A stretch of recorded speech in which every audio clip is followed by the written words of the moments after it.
Good morning, student. Today we will discuss Heisenberg uncertainty principle. इससे पहले हमने dual nature of matter यानी कि डी ब्रोगली इक्वेशन को डिस्कस किया था।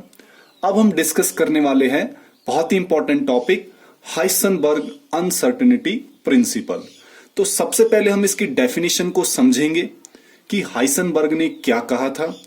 इन्होंने कहा था कि पोजीशन और मोमेंटम किसी भी माइक्रोस्कोपिक पार्टिकल की, जो मूविंग पार्टिकल है, उसकी पोजीशन को और उसकी मोमेंटम को हम डिटरमाइन नहीं कर सकते साइमल्टेनियसली, एक साथ, विद एक्यूरेसी के साथ।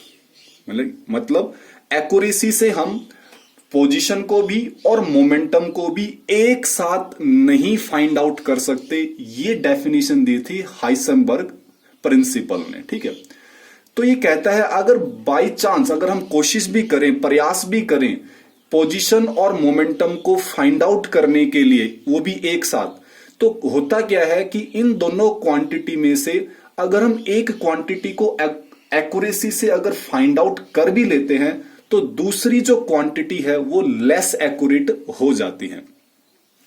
मैथमेटिकली हाइसेनबर्ग ने हमें एक इक्वेशन दिया जो है डेल्टा एक्स, डेल्टा का मतलब चेंज, ठीक है, multiply delta p greater than equal to h upon में 4 पाई, वेयर डेल्टा एक्स, जो डेल्टा एक्स हमारे पास है उसको कहते हैं अनसर्टेनिटी इन पोजीशन, और delta p, p stand for momentum, और डेल्टा का मतलब चेंज इन मोमेंटम, तो इसको हम कहते हैं अनसर्टेनिटी इन मोमेंटम।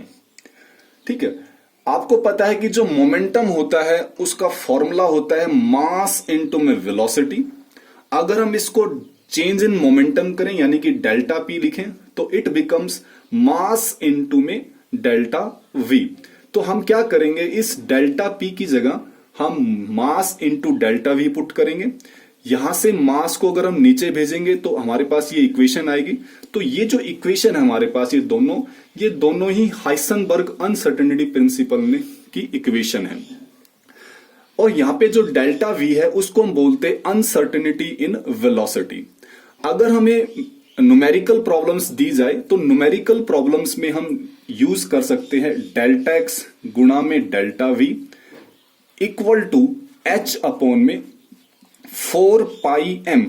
पाई की वैल्यू आप सभी को पता है 3.14 होती है। तो न्यूमेरिकल के लिए हम यहां पे इक्वल टू का इस्तेमाल कर सकते हैं ओनली फॉर सिंप्लीफिकेशन। ठीक है, उसके बाद हम हाइसेनबर्ग अनसर्टेनिटी प्रिंसिपल को एक्सप्लेन करने का प्रयास करेंगे, इसकी एक्सप्लेनेशन देंगे। तो ये कहता है भाई कोई भी ऑब्जेक्ट है, मान लो कोई भी ऑब्जेक्ट है, अगर हमने उसकी पोजीशन को अगर फाइंड आउट करना है तो सबसे पहले हमें उस ऑब्जेक्ट को देखना होगा, यानी कि वो ऑब्जेक्ट हमें दिखाई भी देना चाहिए, और इसके लिए हमें एक सुइटेबल लाइट, एक सुइटेबल वेवलेंथ की लाइट का इस्तेमाल करना पड़ेगा। ठीक है, तो जब वो सुइटेबल वेवलेंथ की जो लाइट है इस ऑब्जेक्ट पर जब स्ट्राइक करेगी, जब इस ऑब्जेक्ट पर स्ट्राइक करेगी तब हम क्या कर सकते हैं, उसकी पोजीशन को फाइंड आउट कर सकते हैं। तो इसको हम दो लेवल पे डिस्कस करेंगे, एक मैक्रोस्कोपिक ऑब्जेक्ट के लिए और एक माइक्रोस्कोपिक ऑब्जेक्ट के लिए। तो सपोज हमारे पास है एक मैक्रोस्कोपिक ऑब्जेक्ट। तो कहता है अगर मान लो ये जो ऑब्जेक्ट है जिसके ऊपर हम लाइट को स्ट्राइक करवा रहे हैं, यानी कि फोटोन को स्ट्राइक करवा रहे हैं, तो अगर ये ऑब्जेक्ट लार्ज है तो इट्स पोजीशन एंड वेलोसिटी, उसकी पोजीशन और वेलोसिटी चेंज नहीं होगी उस फोटोन्स के द्वारा।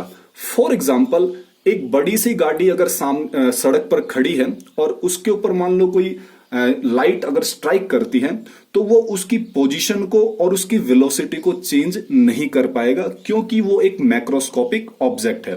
तो इस वजह से हम it will be possible to determine, तो ये संभव है डिटरमाइन करना, पता लगाना, both the position and velocity of the object simultaneously. हम उसकी पोजीशन को भी और उसकी वेलोसिटी को भी हम पता कर सकते हैं। ठीक है, इसी कंसेप्ट को अगर हम अप्लाई करें माइक्रोस्कोपिक ऑब्जेक्ट के लिए, फॉर एग्जाम्पल जैसे कि इलेक्ट्रॉन हमारे पास एक बहुत ही माइक्रोस्कोपिक लेवल का होता है। तो अगर हमने इसकी पोजीशन को अगर देखना है, इसकी पोजीशन का पता करना है, तो हमें यहां पे स्मॉलर वेवलेंथ की लाइट चाहिए। कैसी लाइट चाहिए? स्मॉलर वेवलेंथ की लाइट, ठीक है। सो जब कोई फोटोन उस इलेक्ट्रॉन पर स्ट्राइक करेगा, जब कोई फोटोन उस इलेक्ट्रॉन पे स्ट्राइक करेगा, तो जो रिफ्लेक्टेड लाइट है, क्योंकि देखो जब भी लाइट किसी ऑब्जेक्ट पर स्ट्राइक करती है तो हमें कब दिखाई देती है? जब कोई लाइट ऑब्जेक्ट पे स्ट्राइक करती है तो वहां से वो लाइट रिफ्लेक्ट होती है, और रिफ्लेक्ट होने के बाद हमारी आंखों तक वो आती है, तब हम उस ऑब्जेक्ट को देख पाते हैं, ठीक है। तो सेम केस यहां पे हो रहा है कि जब कोई फोटोन स्ट्राइक करता है इलेक्ट्रॉन पे, तो जो रिफ्लेक्टेड फोटोन है जो कि लाइट की फॉर्म में है, एंटर्स आवर आई, हमारी आंखों तक पहुंचेगा और हम उस इलेक्ट्रॉन को देख पाएंगे।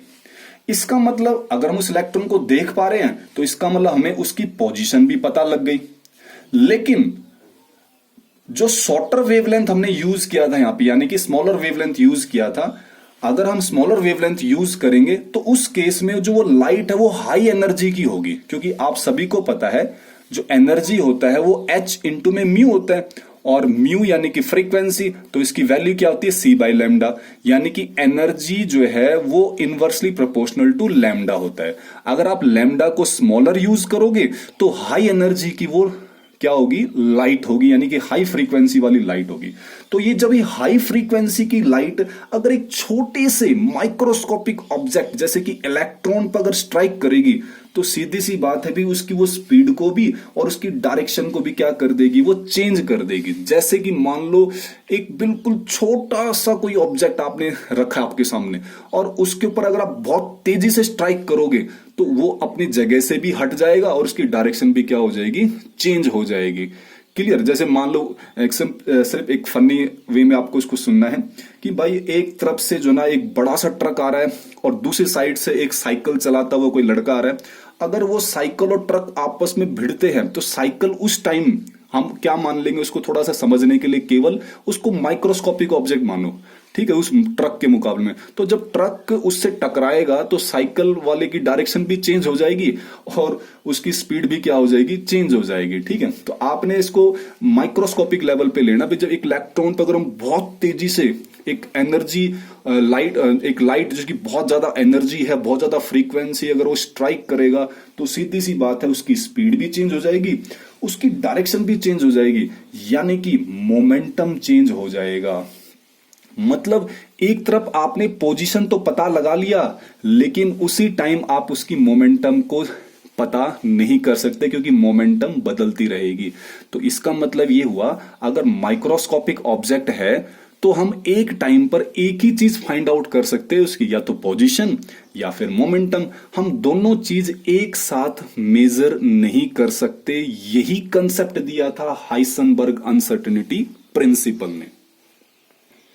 इसके बाद हम हाइसेनबर्ग अनसर्टेनिटी प्रिंसिपल की सिग्निफिकेंस को पढ़ते हैं।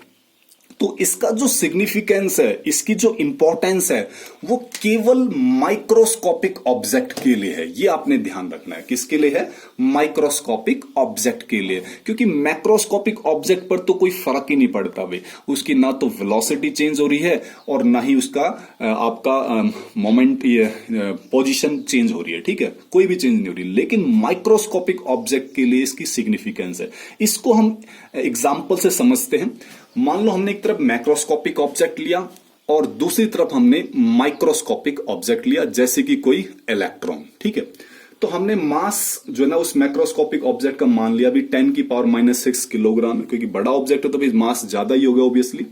तो अगर हम अपने फॉर्मूले को पुट करें डेल्टा एक्स इंटू में डेल्टा वी, एच अपॉन में 4πm, मैंने कहा था आपको न्यूमेरिकल पर्पज के लिए हम यहाँ पे इक्वल टू का निशान लेंगे, ठीक है। एच की वैल्यू आप सभी को पता है 6.626 10⁻⁻34 kilogram metre square second inverse होता है। 4 आपने पुट कर दिया, पाई की वैल्यू 3.14, मास आपने 10⁻⁶ किलोग्राम पुट किया। तो जब इनको आप सॉल्व करोगे तो आपका आंसर ही आ रहा है 0.5 10⁻⁻28, ठीक है।